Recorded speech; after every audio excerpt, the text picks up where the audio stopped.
Assassins. What comes to your mind when you hear this word? Highlights? Pain and suffering? Zed with main character syndrome? What if I told you that there was an item that made assassins completely broken? With this item, an assassins become unkillable after getting a takedown. When this item existed, Rengar could jump into an ADC, become unkillable and leave or keep on fighting. Also, this item gave invisibility. It was a mythic item and now it's removed. I'm talking about Duskblade of Draktar, but how it broke League of Legends, when it was balanced, and how Riot could fix it. Assassins live by the code high risk, high reward. As an assassin, you can one-shot a squishy mage or a carry, but in order to do that, you are putting yourself at risk of getting one-shotted, because mobility won't help when you're being CC'd. Or at least that's how assassins supposed to work. Don't forget that we are playing League of Legends and many assassins ignore high risk, high reward rule, and it's just high reward for them. Fizz can all-in, kill a carry, then go into invul from his E, and go into invul from Zhonya's,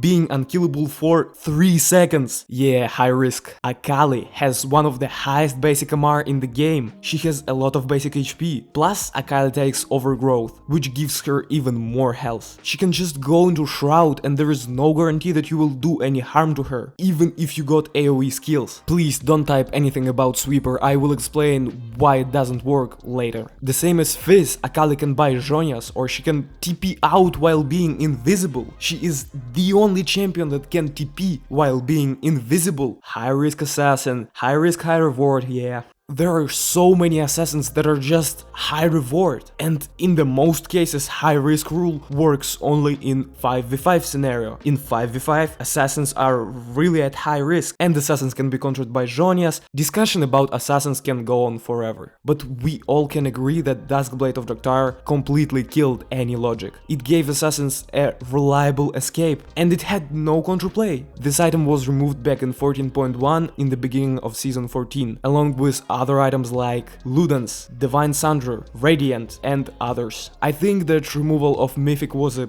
good decision. It killed build diversity for a very small percentage of champions, but for most champions it unleashed build diversity. But I miss actives from some of the Mythic items. Duskblade of Draktar was a mythic item. It gave 50 AD, 20 haste and 20 lethality. Your abilities deal from 0 to 15% increased damage against an enemy champion based on target's missing health. But the most important part is, when you get a takedown, you become untargetable and invulnerable for 1.5 seconds. So yeah, Rengar could jump into your ADC, become unkillable for 1.5 seconds and he could just leave. You couldn't do anything to him. Duskblade of Draktar broke the whole concept of high risk, high reward for assassins. With this item, assassins could just all in and don't care about what happens next. It was just high reward for too many assassins. But wait, mages have Zhonya's that gives them invul, and they are supposed to be vulnerable. AP assassins can build Zhonya's too. Other mid laners have invul, so AD assassins should have invul too? Yes, but invul from Duskblade of Draktar was broken. Zhonya's has cooldown of 2 minutes and you can't move or do anything while you're in stasis. Draktar's passive had no cooldown and you could move, but this item wasn't always like this. Before 13.10 changes, it had a different passive. Attack against an enemy champion deals 75 plus 30% AD damage and applies 99% slow for 0.25 seconds. This effect had cooldown of 15 seconds. The main difference was that when you get a takedown, you become invisible for 1.5 seconds instead of being unkillable and untargetable. Imagine what Shaco could do with this version of Duskblade of Draktar. Become invisible, kill an ADC, become invisible again, and if he participated in another kill he becomes invisible again. Or what Kha'Zix could do with this item. League of Legends felt like a horror while playing against these champions with Draktar. Both versions of this item were broken, but I don't know which version was better. Newer version made assassins unkillable invisible, but you could see them. Older version made assassins invisible and changed the genre from MOBA to horror, but you could deal damage to them. I haven't decided which version was better. Write in the comments down below what you think. Draktar was broken, but it was fun to play with, and that's what League is missing. Mythic items had a huge impact on your gameplay. Most newer items just give you stats, or their passive doesn't change your playstyle. For example, relatively new ADC item, Yuntile Wild Arrows. It just gives you damage, it doesn't change your gameplay at all. But do you remember Gale Force? This mythic item gave extra dash to ADCs. This item allowed so many new combos, and it simply was fun. Another example, Everfrost. It gave a stun and extra damage. Another example, Prowler's Claw. It gave a powerful gap closer. And even Duskblade of Draktar was fun to play with. Some of these items were broken, but what I'm trying to say is items used to be more fun. Right now, there are less fun items. I'm not saying that every single item should have an active or be very fun to play with, but I really miss some of the mythic items. And Riot are just scared of extra buttons. Duskblade of Draktar was a fun item. If Riot wanted to re-add this item to the League,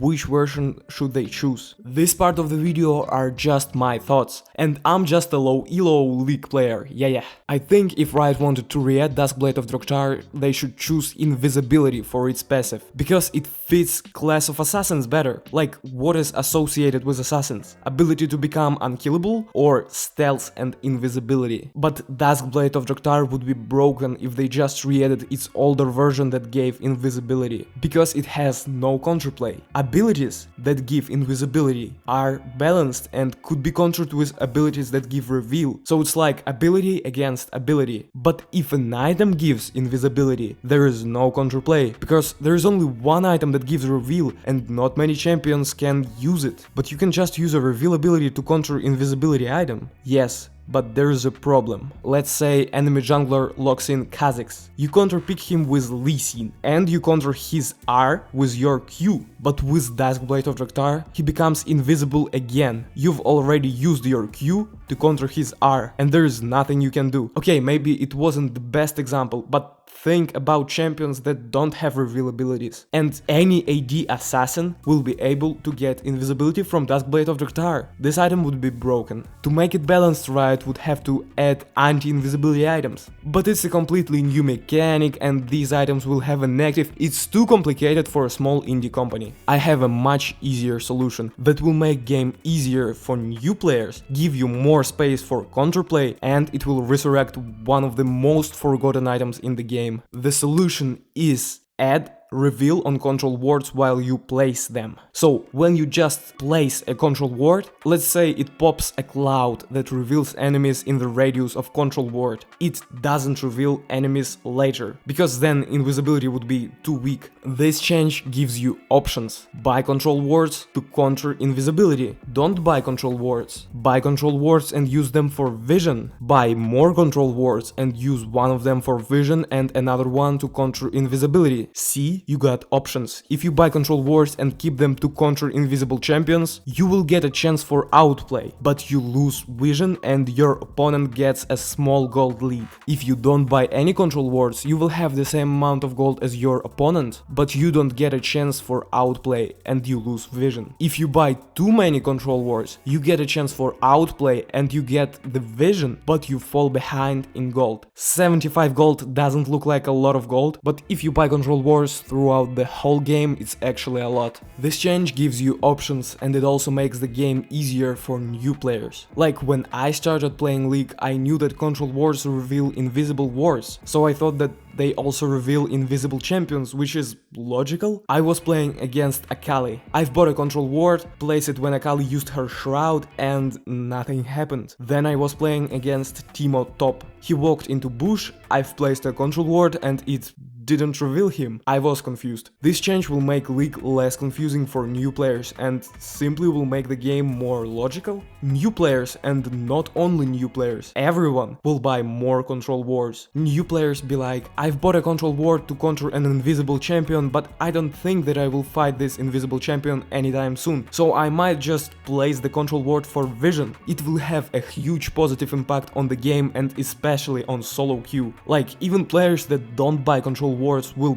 buy them to counter invisible champions, and it's more likely that they will just use these wards for the vision. It will make the game more enjoyable because there will be more vision on the map. Also, this change will make Vigilant Wardstone the most forgotten item in the game. You can watch this video if you want to know more about it. Wardstone would be valuable because it allows you to store 3 control wards, and it increases the ward limit by 1, so you can place 4 regular wards and 2 control wards. More people will buy Vigilant Wardstone, and this means that there will be more vision on the map. Again, it will make the game more enjoyable. Maybe with all these changes, invisible champions should receive a small buff. I also have another idea. If control ward reveals a stealth ward, then its cloud doesn't reveal invisible champion. So it's like you've bought a control ward to counter Akali. You place it, but if Akali placed a stealth ward while the revealing cloud didn't reach her, she won't get revealed by this control ward. But it's too complicated and Riot will never add complicated interaction like this. But they can add revealing cloud to the control wards. This change doesn't make the game that much harder for new players, but it gives a lot more space for counterplay and skill expression. It gives you choice and more players will buy control wards, and it's more likely that they will contribute towards vision. Now you know about Duskblade of Draktar and how Riot could re-add it to the league. But do you want to know about the most broken item in the League of Legends? Then go watch this video and please subscribe because I only got 570 subs.